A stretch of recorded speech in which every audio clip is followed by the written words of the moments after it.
This week, in the leadership and communications section, SEC's enforcement head, it's time for proactive compliance. Improving cybersecurity culture, a priority in the year of the CISO. Breaking down barriers, 6 simple measures to overcome communication barriers, and more. Business Security Weekly starts now.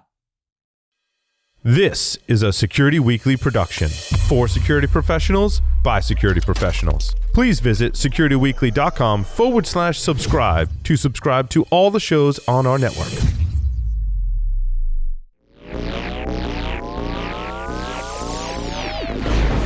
It's the show where we explore the business of security to improve the security of business. Your trusted source for actionable insights on leadership, communication, and innovation. Get ready for Business Security Weekly. Panoptica, Cisco's cloud application security solution, provides end-to-end lifecycle protection for cloud-native application environments. It empowers organizations to safeguard their APIs, serverless functions, containers, and Kubernetes environments.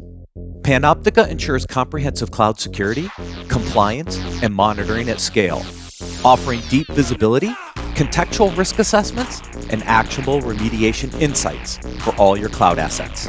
Get more information at securityweekly.com/Panoptica.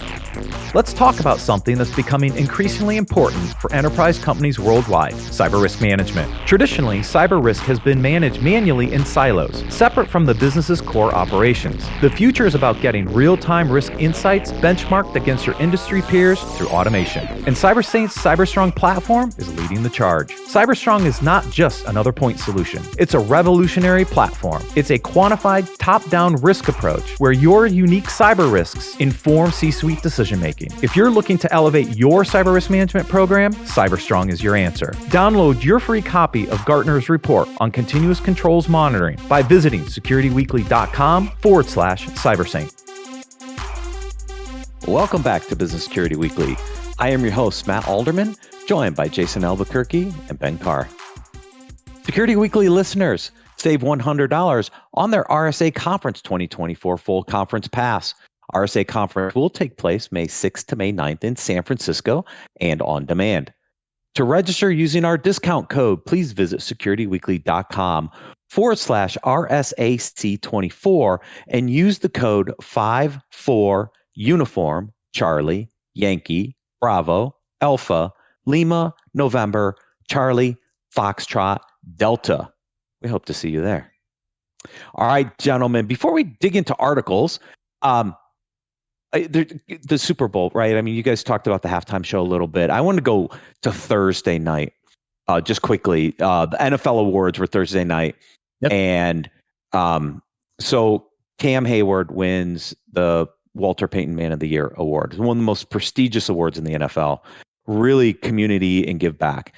He's actually married to my wife's cousin, and I couldn't have been happier for him. Yeah, I mean, he's been just an amazing person in Pittsburgh with all of his charitable work, and I was just so proud to see him win that award because I was like, oh my gosh, there's that and the Hall of Fame are like two of the most prestigious awards in the NFL. So shout out to Cam and all the great work he's done to give back to his community. He's a great inspiration. And then you guys wanted to talk a little bit about halftime show before we dig into articles. Well, I mean, I don't know about you, Ben, but my house was all up in arms about it. I mean, number one, the audio was horrible. Really bad. Secondly, growing up in an R&B hip hop, that generation, some of the song choices that Usher brought to the table out of the gate were just so disappointing.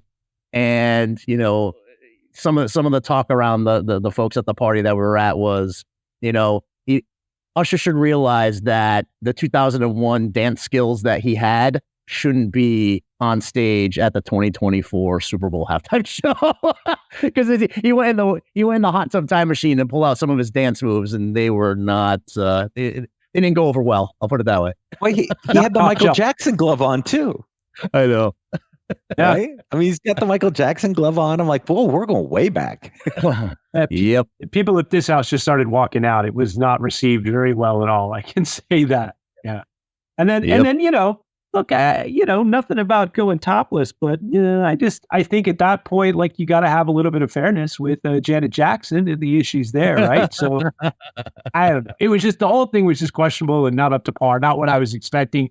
Looking for a little bit more. It got a little bit better towards the end, but yeah, it was not what I was hoping. Agreed. And the interwebs are abuzz today about that. That's for sure. I'm sure they are. All right, so let's create our own buzz based on our new segment. How's that? We can do that, right? All right, so first article. I've had to pull this in, right? All the discussions about the SEC, right? And so one of the SEC heads comes out and says, it's all about proactive compliance. And I'm thinking, is that really it? Like, we hear all this stuff. Now, this is very specific to some of the messaging stuff that's been going down, which I get. But isn't it about risk management first, or is it really about proactive compliance? Because now you just kind of sent a little mixed message to the market. Yeah, and I read the article and the statements that are being put out there, and I came away from it feeling that there's going to be a lot of risk of us going back to the check in the box mindset coming out of that. If that's the stance that's going to be taken, it's going to put us back in that check in the box mindset, and I don't ever want to be there. Right? We know that compliance should be a byproduct of good security and good risk management and all those things. It should be a byproduct of other things being proactive, not proactive compliance. So I just came away from it thinking, oh no, we're going to be back to check in the box mentality. Yeah. What are you going to say about this, really? I mean, ultimately, at the end of the day, one of the things they call in the article is it's really hard to get ahead of technology, right? And it just is. And so I think, look, people try to do the right things in many cases, and the compliance and the regulation isn't up to snuff, isn't where the tech stack is. And so then you get caught in a bad position. So I just think we're gonna see a lot of neck snapping going back and forth between things. I think that's going to be bad overall for the industry. Yeah. Agreed. Which kind of leads into the second article. The buck stops here, with the CISO. I'm like, well, does it? Again, I put myself in these shoes, right? Is we say it's the CISO, but yet in most organizations, the CISO doesn't have the responsibility, accountability, authority to do some of this stuff. And so it's like, the buck may stop with the CISO, but for some organizations, it doesn't. Right. I mean, in this article, they went through and said, hey, here are things organizations need to consider because, the well-being, the stress levels. I mean, I think one of the stats that they threw out there is 75% of CISOs are saying, hey, I'm open to a change in my job, in my role. I mean, that's pretty high. It's, you have 3/4 of CISOs saying, I think I may want to move right now. One of the things they went through and said, all right, executives, board of directors, you need to consider the following things. Board should look at CISO's mental health and workload and making sure they're compensating them accordingly. There's nowhere in the list where I saw shared responsibility at the executive level for cybersecurity risk. Nowhere in that list. You want to take a weight off of the CISO's shoulders? Put some skin in the game as a CEO. Put some skin in the game as a CFO and say, you want to know what? We have accountability and responsibility at the C level, at the board level, right? And not put all that burden on the shoulders of just the CISO. There's no bullet in there for that at all. Yeah, I read an article recently, and it was talking about the fact that, like, we go into the job wrong sometimes, right? And we think that it's our job to fix things, or even worse yet, the business thinks it's our job to fix things. And the job of the CISO isn't really remediation, right? The job of the CISO should be there to call out and say, hey, there's a problem. If you don't want to assign it, you got to sign off on the risk. And the people who sign off on the risk inappropriately are the people whose head should hang over this, not the CISO's head. The CISO should be responsible for that. Right now, you're responsible if you don't call it out, if you miss things or you sweep things under the rug. But if you're highlighting them and the business decides to make a change, then it really should be that person at the business level that's, get called to task on the deficiency of that security issue, right? That's really where it comes to. I mean, we're seeing, I mean, they talk about the incredible stressful role. There was a stat in here that 24% of global IT and security leaders admitted to self-medicating to alleviate stress. That should concern the heck out of everybody, right? It's a crazy statistic, but it follows. I mean, it is really hard to do this role. And in the increasing light of regulation that's coming out, the potential, legal implications that you have. And then, ultimately, when you think about it at the end of the day, like, I really think it gets down to doing a disservice of not really having defined criteria around what a CISO is. Lately, I've seen a lot of openings for CISO roles where they're paying, sub 200, right? And that sounds like a lot to a lot of people. But when you talk about a CISO with that level of responsibility in a company and they're making $150,000, that person does not have the experience or the background to be able to handle and address risk. So yeah, they're going to be stressed out and they're not going to be able to do the job correctly. And so I think ultimately, at the end of the day, we need to have more definition around this and not just accept these CISO titles when they're not really CISO roles, and force kind of the hand that's been given us. Yeah. Which means that the buck stops probably somewhere else in some of these organizations, right? That was part of the reason I pulled this article forward, is because if you don't have a CISO or the CISO doesn't have the responsibility, somebody else has to, right? And so this is ultimately going to continue to roll up, I think, to the CFO and the CEO and the board in some respects. They think they may be able to try to shove it down to the CISO, but maybe not the way they're doing it. Like, it's the attempted scapegoating, Matt. It's like putting somebody 100%. With a C-level title there that they know they can point the finger at, because I just, how many CFOs, CEOs, CIOs really have an understanding of this? And so when something happens, they point down the line and they say, oh, it's the CISO, fire him. And that's exactly why I'm saying there's no bullet in here for shared responsibility across the C-suite. None. Yeah. For cyber risk in the organization. If you want someone to come into the organization and feel like they have a team that they can work with, that's what you have to do out of the gate. It can't be the scapegoat position like Ben's talking about. It can't be. That's gonna create the stress. That's gonna create the self-medication. That's gonna create all of that anxiety. And then from there, I mean, we're gonna talk about it later. That forces you to make bad decisions when you have that level of, of stress and anxiety on you. So at the end of it, the C-suite, the board of directors need to realize that the accountability is on all of them.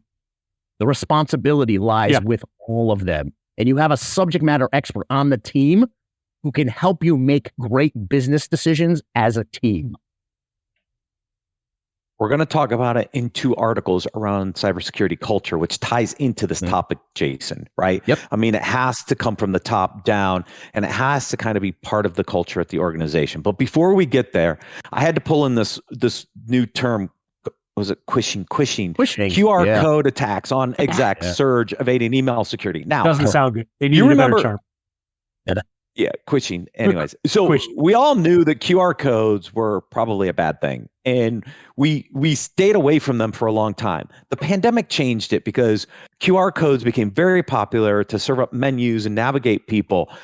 I think we forgot that we've always known QR codes were probably pretty susceptible to malicious behavior, and here we're seeing surges of this against executives because we got maybe too comfortable with QR codes.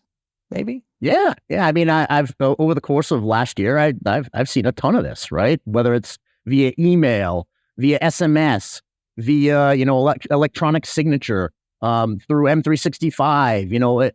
So many instances of QR code attacks, and basically, they come in like an MFA reset, or here's a shared document from SharePoint or from a OneDrive.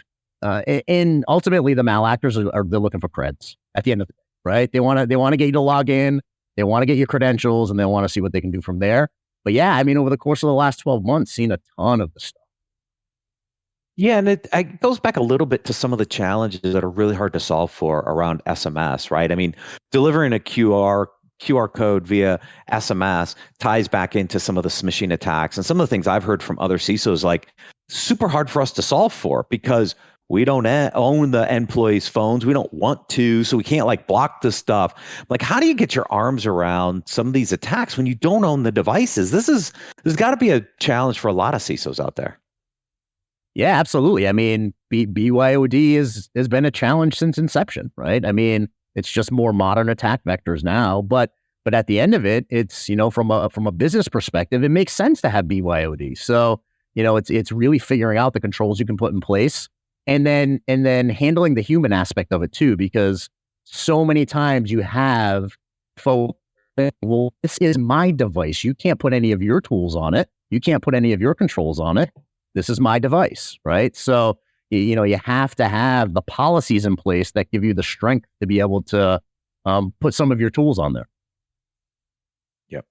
Yeah, that's a bridge too far, man. I think you're always going to have a problem unless you own the device or compensating people for the device. Like, you're always going to get pushback on installing anything, right? And then it's the whole factor of like, what if I'm using it for something that I want to do that you don't want me to do? Like, it's my device. I should be able to do that in my off time, exactly. Right? I mean, that's the separation of church and state. I remember, Samsung had this concept of having, the two different containers on the same phone. Maybe we get to that point. I just think right now in the gig economy that's going to be hard, because you could have 3 or 4 different people that you're engaging with in a business side. That makes that super difficult, right? Yeah. So I don't know how this comes out. I mean, I think QR codes, it's a great thought, but the problem is there's no way to look at that QR code as a human and tell if, it's potentially taking you to a negative site, right? To actually attempt it. So it's that merge of convenience and obfuscation that is ultimately like, unless it's a trusted, if you come into my house and have a QR code on the wall that gives you access to the Wi-Fi, hopefully that's a trusted area, right? If you're in a subway, geez, man, don't scan the QR code. It's probably not a good idea, right? Like, if you're not going to stick your tongue on it, probably don't put it in your phone either. and that's what it boils down to, right, Ben? Because we're not going to be able to claw this back, right? QR codes exist. They're going to exist everywhere. I mean, there are restaurants that I go to that don't hand you a physical menu anymore. It's a QR code menu, right? I've been to plays where, you go to the theater and they're no longer handing out anything when you're walking in, as far as, information on the play or the actors and actresses or anything like that. It's all QR code driven. We're not going to be able to claw this back. And look, it's going to get worse. I mean, that's the thing that people have to admit, is it's going to get worse, right? Especially when using this as a potential, attack vector for AI, where you think about something like the new Apple glasses, right? The Vision, putting a QR code, putting a barcode up somewhere that is interpreted without your consent and doing something malicious, right? Like, the convenience factor is something people are moving towards more and more convenience, and they're willing to give up privacy, personal space. Like, what people will give up for convenience surprises me every damn day. It sure does. Yeah. Next article. This is John Olstick's continuation of the year of the CISO. So he talks about cybersecurity culture, which ties back into articles ago. Jason, to this, look, it has to start from the top, right? Yep. I mean, if this isn't starting from the top, you're not going to put the right culture in place or the right shared responsibilities to truly solve the security issues. Thus, you're just making the CISO scapegoat. But I mean, I don't know that. I think we've known this for a while. I guess the question is how do we actually do something about it? Yeah, I mean, we know that it's mission critical, right? To have cybersecurity embedded in the culture. And what I love about the article is that, it actually shows a level of responsibility on both sides of the aisle, right? Because it says CISO wants security teams that are going to be more involved in the business and more involved in business planning, and realizing that we need to be. So that way we understand the business better, and we can, model threats better, model risk better, and implement the right controls. But then they also want business leaders to be held more accountable, right? And have business information security officers or someone within the organization, someone within that business unit who's going to be responsible for security for that business unit, right? So, it's really both sides of the aisle. And that's what I really loved about this article is it shows the responsibility on both ends and the willingness to take that responsibility. Yeah, Deloitte has a framework they use for cyber, and one of the things that I've always liked about that framework is they call out at the very high level, one of the important things you need to address from a maturity perspective is they call it tone at the top, right? What's the tone at the top down from the CEO down about the security for the organization and how they want it to flow? And you don't see that a lot of times when people are doing security assessments and maturity assessments against an org. They don't say, hey, you're ultimately doomed to failure here because the CEO is just giving passive lip service to this. And as a result, you're not going to see anybody adopt this in the right way. It's got to be the right culture throughout the organization. You have to hire the right security leader, but you also have to have the right culture to empower and make that security leader successful. I don't think he needs to be the end all and be all of every decision. I mean, quite honestly, that's a business level decision in most cases, right? We talked about that earlier. He has to position, hey, here's what the risks are, or is the business willing to sign off on it? The business has to be willing to, take the licks for it if something goes wrong that they made that risk sign off. But at the end of the day, in order to give that person in that seat the ability to give a readout on what the right things and wrong things are and give his opinion and say, look, I don't think we should do this and have it be taken seriously, there's got to be a tone at the top that says, hey, look, if that's what the guy says and that's who we hired to be the SME in this area, we're going to follow his guidance unless you give me a really strong reason why not, right? I mean, it shouldn't be tolerable for somebody to come in and say, it's just making sales hard. Okay, well, what are you going to do to not make it hard for sales and still get the security objective done, right? It's just a different approach that I don't think many companies really come down with. No, and to Matt's point, Ben, how do we make it so there has to be the tone at the top? Because right now, look at where we are. It's not happening organically. It's just not. Yeah. So what do we have to put in place to ensure the tone at the top has a need, a want, a driver? Where's the carrot and or the stick, right? I prefer carrot versus stick, but where is that? Where is that coming from? There's nothing saying you are required as a CEO, you are required as a board. I mean, obviously now with the SEC, but anything outside of publicly traded, right? Where is that? Where is that carrot and or stick to force this to happen? Because it's not happening organically. Yeah, I hate to side on the side of regulation, right? Because I'm not that guy. I normally say less regulation, better. I hate doing things just for compliance reasons. But unfortunately, look, if you removed all financial controls and risk of legal action and, the SEC coming down on financial stuff, how many companies would do the right thing from a financial controls perspective? How many would? I mean, right. Honestly, I'm sure there's some that would. I'm sure that a lot would skate to controls. And I can tell you they would, because even with controls, a lot try to skate, right? They try to take that as close a path as they can without going over the line. And so I think without the appropriate regulation, without the appropriate ask from investment to say, we're not going to invest in your company unless you have the right cyber controls here, it's not going to happen. It's just going to be really hard, right? It's that constant push uphill. We know what we should do, but we don't do it, right? At the beginning of the year, we say, we're not going to eat food we shouldn't eat because we're going to send a New Year's, resolution. February 1st, man, everybody's having a big piece of pie and, sugary soda and saying, screw it. I'm not going to the gym. Yeah, that pizza looks good after a month of eating healthy, right? Yeah. Well, tomorrow is Mardi Gras, so it's Fat Tuesday. So everybody just goes gangbusters right before Lent. There goes your New Year's resolution out the window. Big cake. Yeah. We've talked about it before, right? It's unless there's an incentive to make the change, it's not going to happen. It's not going to happen organically. Yeah, and look, we've seen some businesses get impacted and even go out of business. Has anybody learned? Maybe not. Nope. Back to Ben, to your point, right? Okay, the SEC might be a hammer in the public space to an extent. I mean, look, they could have gone further and forced the hand even more. They didn't. But that's what, 12% of all companies are public? Something like 88% of companies aren't public. Where is it there, right? How do you regulate that environment? Or even can you? There's certain bodies that could, but there's no easy answer to this. The the organization wants to have to, I think, want an open culture around security and sharing the responsibilities because they realize it's part of their survival strategy. And I'm not sure we're there as an industry yet. That we are part of the survival strategy.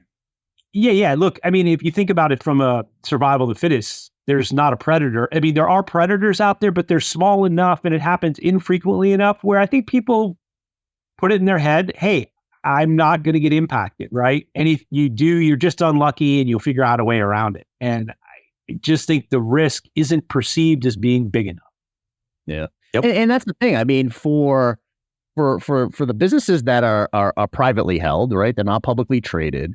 From a financial aspect, there is a level of oversight because at the end of it, there are generally accepted accounting principles they need to follow.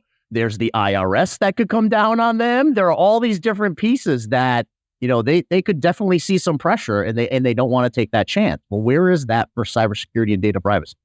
I mean, we have state regulations, right? We have state privacy laws. Some of them are very weak, right? Some of them are strong. But even in a more concrete sense, Jason, I'm sure you've seen a lot. There seems to be a lot of buzz right now about the potential for an attack on the OT side, right? About bringing down critical infrastructure. A lot of enhanced intelligence going on, saying that it looks likely that something's potentially going on. If that's the case, and I would ask you, like, what's your perception? Do you think critical infrastructure, OT networks are really strong right now from a security perspective? Right, exactly. No, and like we're not doing anything on that front. So, like, if that's the case, like, what makes you think that Kroger is going to? I'm picking a name out of the blue there. I know nothing against. What makes you think Kroger is going to do anything, right? Because it's going to go against profits to enrich security. Right? What makes you think? I don't know what the 7-Eleven, right, is going to do anything. It's just really, really hard to get that level of concern that, this is a real problem and we really need to protect it. So I think people are doing bare minimum. What can I get away with? What's the least I can do that hopefully shareholders, if there are shareholders, are going to care about? Right. Yep. All right. Next article. We also know this too, that hiring managers are looking for more than tech skills. And we've talked about this a lot through the show and in this segment. I mean, I guess the thing I want to call out here a little bit is this report is kind of just depressing to me, right? Report found that hiring managers continue to have low confidence in candidates' qualifications, with only 26% reporting that they believe at least half of applicants are well qualified for the positions they're applying to.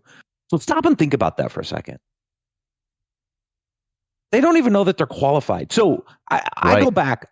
Are we even writing the right job requirements and qualifications to even get the right candidates, right? Like, you got to look at yourself sometimes, hiring manager, in the mirror and go, well, did I ask for too much? That's why I'm not meeting expectations. Like, come on. Right. And then it goes on. And at the end of it, guys, it wasn't a small group of people surveyed. It was 2,100 association members. So this was a wide net that they cast in their association to get feedback. So this wasn't like a small group. Yeah, so I think that there's two parts to this, right? One is, you asked the question, Matt, do we write the right job descriptions? And I've often heard, like, I think I write a pretty decent job description when I'm writing because I know what I'm looking for. But I've often heard from recruiters or other people, man, this is the first time we've gotten a decent job description on this. I don't know where people get them from, but like, I've seen job descriptions posted and I'm like, I don't know who you're trying to search for. I saw a CISO candidate that they were asking for. They wanted at least a master's or asking for a PhD. And I'm like, what's the relevancy there? Like, how is that going to help in this role? Is it a research role? Like, why do you need that? Right. I would expect an MBA. Hold on for a second. Why an MBA would actually be pretty good if we're trying to if the CISO needs to understand the business and business impact. Like, I'd be looking for a CISO with an MBA, not a PhD. Exactly. Yeah. And then like, let's look at the other side of this. So I would also say that when you ask hiring managers, are you getting the right candidates? And they respond no. I would ask, are you actually looking at the raw resource or are you getting the filtered results out of HR? And often the results that I got were pretty poor because there's a filtering agent going on ahead, and those people don't know what they're looking for. And, when you have a job rec that goes out and you see on LinkedIn that there's over 1,000 applicants to that role, there's no way that there can be that many people who are qualified for that role. And so what is the person getting on the other side of that? It's going through an applicant tracking system. They're purging out a bunch of people. I've often found that you're required to use internal recruiting. It doesn't work very well. And on the external recruiting side, it's really expensive. I mean, it's 20 to 25% minimum, right, of a salary to use an external recruiter for a higher end role. And that's a lot of money to pay on top of that. So I think the whole system is broken. Yeah, I mean, to your point, Ben, traditional HR departments are built kind of like compliance. Check in the box, right? They're looking for checks in the box to be able to pass go. And in many instances, those are filtering out really, really good candidates who are strong and could add the diversity to your team that you need, right? I mean, at the end of the day, we're probably losing the visibility in some really, really good candidates because of that check in the box HR mentality. And people write poor resumes in a lot of cases too, right? And, a resume clicks with a certain person, it doesn't click with another person. But to that point you were bringing up, the filtering out, and I was talking about applicant tracking systems, keywords. It's just all keywords, right? You might as well just put a straight list of keywords at the front end of your resume and hopefully that gets it. Like, it's taking the human element out of it and actually trying to get good quality candidates. Poor results will emerge. 100%. So just so you guys know, I haven't applied for a job that I've actually gotten in I can't remember how long. All my jobs come through the network, through referrals, through whatever. Same thing. Right? Like, I rarely because I think the hit rate is just horrific, Ben. Right? You I've seen apply for people a job posting on LinkedIn where they've applied for 1,500 jobs and haven't gotten one interview. Right. Right. That's insane. It's insane. Yes. Yeah. It's crazy. Yeah. Yeah. I mean, the last time I went through an application process was probably close to 20 years ago. Yeah. Yeah. It's crazy. So weird. Yeah. All right. Last article quickly, because I know we're getting up on time. 6 practical measures to help overcome communication barriers. Again, we've covered this a lot. It's a really good summary, but I love just the language in here. So in this blog, we will explore 6 practical measures to overcome these barriers in the workplace, communication barriers, fostering a culture of efficient and impactful communication. Remember that term culture we were just talking about? Yeah. It works from a communication perspective too, folks. So culture is pretty important. I'm just saying. Well, 100%. I mean, these are all things we've covered multiple times, right? But and just so you know, I mean, you know how my brain works, guys. I reordered everything. So for me, and this was my order of the day, and you guys can poke holes in it all you want, but I put at the top, foster a culture of open communication. Then I put listening skills. Then I put use clear and concise language. Then next was utilize multiple communication channels, encourage feedback and questions, and then promote cultural sensitivity, because I put it at that at the end, because everything before it, I think, are foundational items to create that cultural sensitivity. So that was my order. But not only to create it, but to understand it. Understand it. Every organization's different, right? So if you're not doing those other foundational elements, Jason, how do you even know what the cultural kind of components of the organization are to even promote them and encourage them? Yep. 100% agreed. So that was my reordering of the day. Love it. I love the ones where I can give you a numbered list that you can reorder for us. Yeah, just reorder them all. Exactly. Thank you, gentlemen. Thank you, everyone, for joining us today. Next week is President's Day, so don't miss out on our Vault segment coming up. But we'll see you again in 2 weeks on Business Security Weekly.